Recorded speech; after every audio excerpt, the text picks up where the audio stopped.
नमस्कार, आप देख रहे हैं प्रथम न्याय न्यूज और मैं हूं अमर द्विवेदी। देश में प्रधानमंत्री मोदी की सरकार है और उनके द्वारा जनता के हित में लगातार योजनाएं लाई जा रही हैं। उनके सांसद, उनके विधायक, उनके क्षेत्रीय जनप्रतिनिधि विकास के कार्यों में लगे हुए हैं।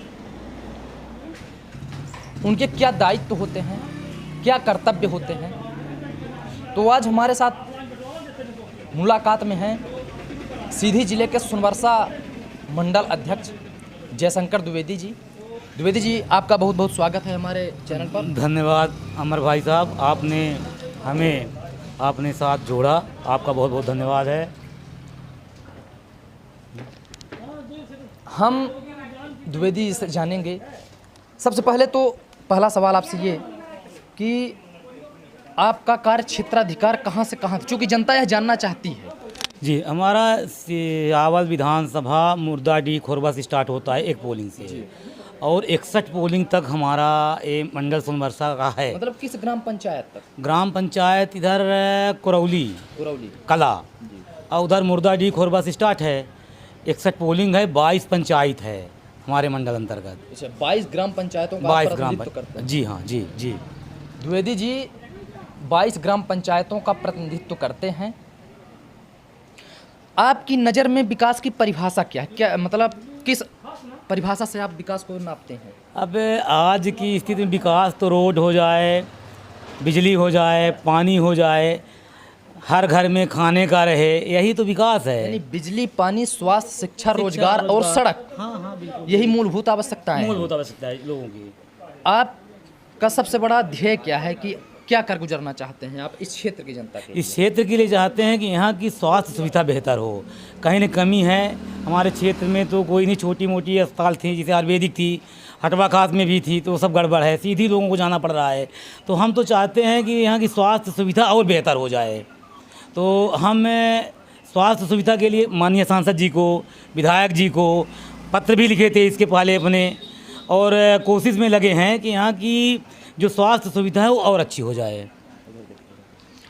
तो यहाँ पर अभी बिजली की भी भारी समस्या थी, लोगों के मन में काफ़ी रोष भी पैदा था बीजेपी के प्रति, आपके पार्टी के प्रति, कार्यकर्ताओं के प्रति।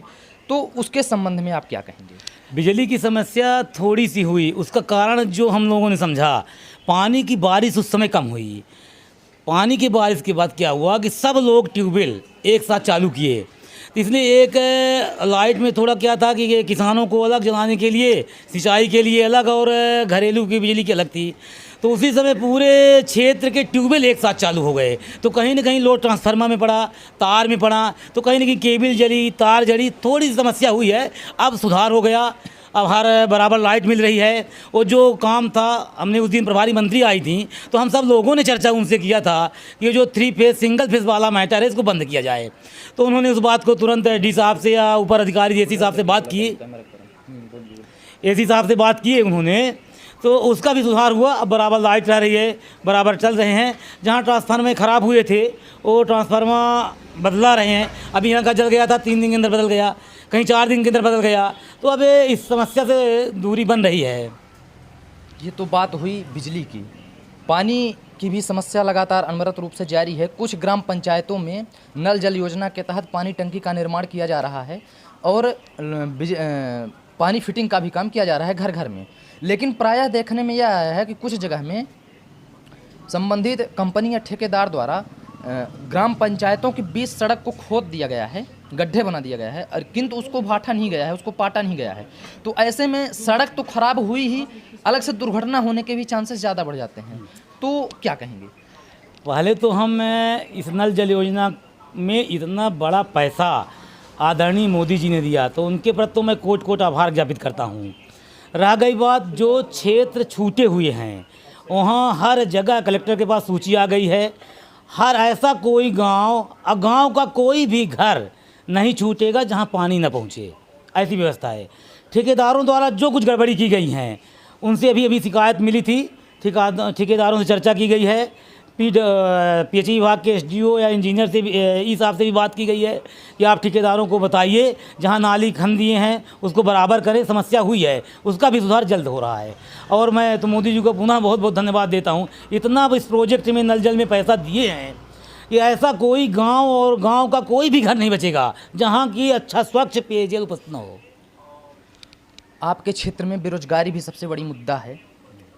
आप ऐसा क्या कर गुजरेंगे कि आप लोगों के प्रति में एक विश्वास पैदा कर लेंगे कि हमारे क्षेत्र में एक ऐसे मंडल अध्यक्ष आए जो सफलता मिलना न मिलना अपने जगह पर है, लेकिन रोजगार के अवसर उपलब्ध कराना, तो इस संबंध में आपके क्या प्रयास रहेंगे?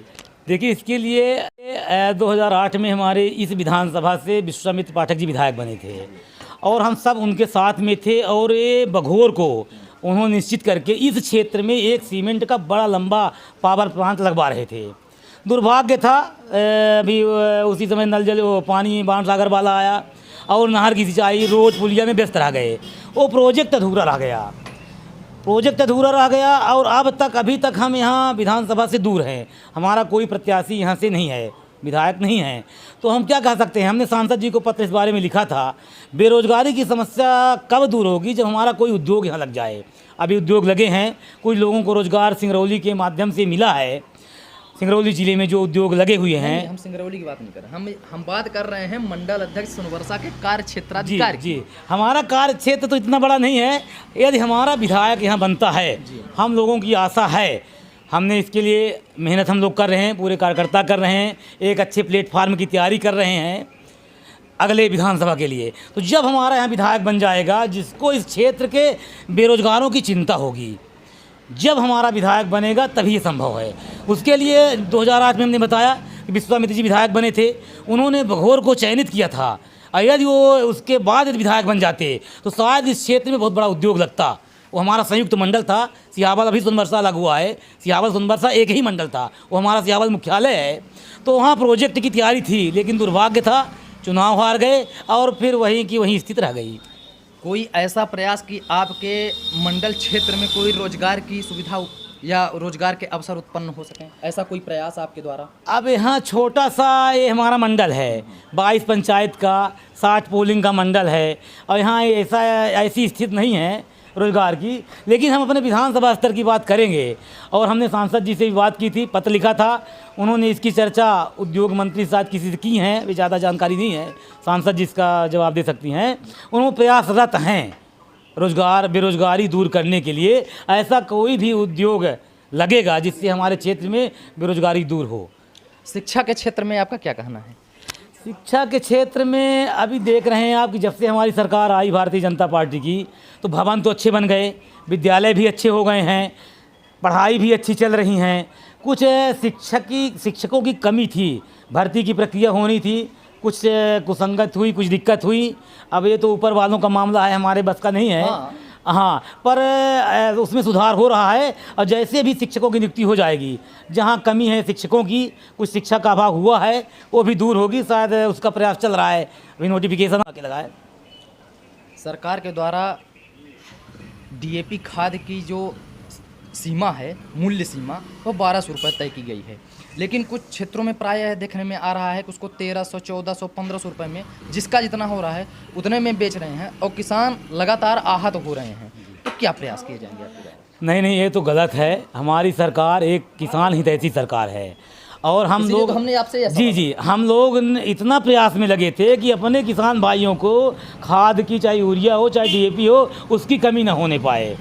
तो प्रयासरत हैं। या इस क्षेत्र में हमारे इस मंडल के अंतर्गत हमें शिकायत ऐसी नहीं मिली है, क्योंकि मैं समिति सेवक के संपर्क में रहता हूं, बराबर देख रहा हूं जहां तक हमारा बस चलता है, तो यहाँ ऐसी शिकायत नहीं है हमारे क्षेत्र में। यदि ऐसी शिकायत कहीं मिलती है तो उसको ऊपर तक ले जाएंगे, हम कलेक्टर साहब से बात करेंगे, फूड अधिकारी से बात करेंगे, ऐसी जो कोई कर रहे होंगे उसकी वो कार्रवाई होगी उनके खिलाफ। बात किसानों की आई, एक अभी ताज़ा मामला है आपके ग्राम पंचायत क्षेत्र सोनबरसा में समदा बांध चमारी सोनवर्षा के नाम से जाना जाता जी, है, जी, जी। वहाँ पर लगभग 500 एकड़ की फसल ज़्यादा पानी होने के कारण बर्बाद हो गई है। तो क्या आपके द्वारा ऐसा कोई पहल किया जी जाएगा? जी जी क्या किया जाएगा? हमने पहल किया, हमें जानकारी मिली है। हमने एक पत्र आपको कॉपी दिखाएं, यहाँ पर नहीं लिए हुए हैं। 2 पत्र हमने लिखा है, एक सांसद महोदय को लिखा है, एक माननीय कलेक्टर साहब को दिया है। कुछ लोगों की जो बेहन बड़ी थी वो भाग गई हैं, काफ़ी नुकसान हुआ है, तो उनकी क्षतिपूर्ति के लिए कलेक्टर साहब ने बोला कि हम SDM साहब से बात करेंगे और उस क्षेत्र को सर्वे करवा कर उनका मुआवजा दिया जाएगा। हमने बात किया है इस बारे में।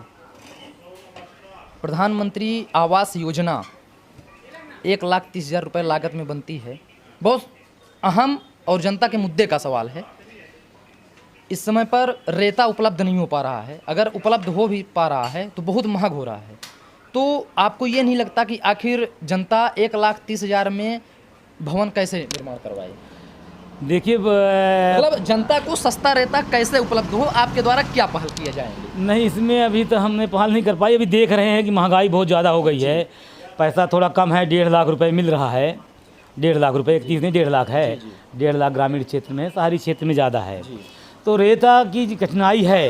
रेता के लिए भी हम माननीय सांसद जी से बात करेंगे और हमने तो तय किया था उस समय पर कि पंचायतों को दिया जाए, एक ट्रैक्टर या 1-400 जिस पंचायत में हो तो उनका पास बन जाए और संबंधित खदान से उसको ढोएं और कम मात्रा में उन सिर्फ उनको भी जो प्रधानमंत्री आवास बना रहे हैं, जो हितग्राही हैं उनको उपलब्ध कराएं। ऐसी बात हम करेंगे। इसमें कठिनाई जरूर है, समस्या जरूर है, लेकिन इतना बड़ा योगदान शासन सरकार द्वारा, आदरणीय प्रधानमंत्री द्वारा दिया जा रहा है, जिससे गरीबों का 1-2 कमरा बन जाए, उनके रहने की व्यवस्था हो जाए। तो बालू की तो समस्या है, इसमें अब देखते हैं, हम पूरा कलेक्टर साहब से बात करेंगे इसमें। चलिए, एक समस्या और है अपने पास, जो हो सकता है कि आपके कार्य क्षेत्र अधिकार की न हो, लेकिन आप उसमें प्रयास कर सकते हैं, ऐसा हमारा मानना है जी। उज्ज्वला योजना की। कुछ घरों में ऐसा प्राय देखने में आया कि बहुत दिनों से उज्ज्वला योजना अपने जीवन की अंतिम सांसें ले रही है। तो आपके द्वारा क्या प्रयास किए जाएंगे? अभी तो जानकारी अभी तक नहीं मिली, आपने के द्वारा बताया जा रहा है। उस समय तो सिलेंडर गैस उज्ज्वला योजना का जो कनेक्शन दिया गया। अब उसमें क्या है, अब देखते हैं, नहीं समझ पा रहे हैं उसमें क्या करना पड़ेगा, क्या समस्या है उसमें। जैसे मेरे कहने का मतलब ये है कि जैसे हितग्राहियों को 1 बार 2 बार सिलेंडर दे दिया गया है, लेकिन उनकी आर्थिक स्थिति इतनी सुदृढ़ नहीं है कि वो फिर से अपने से भरवा सकें। अच्छा, देखिए इस कोरोना काल में भी उनकी व्यवस्था की गई थी। आदरणीय जननायक हमारे प्रदेश के मुख्यमंत्री शिवराज सिंह द्वारा 1,000 रुपये खाते में पैसा मजदूरों को डाला गया था कि उनका गैस का पैसा हो या कि कुछ बचे उससे तो सब्जी भाजी के लिए, वो भी व्यवस्था की गई थी उनके लिए। बीच बीच में प्रधानमंत्री किसान सम्मान निधि आ रही है, उससे कुछ सहायता उन लोगों को मिल रही है, और कुछ थोड़ा उनको भी अपने हिसाब से मजदूरी करके या व्यवस्था करके काम भी करना।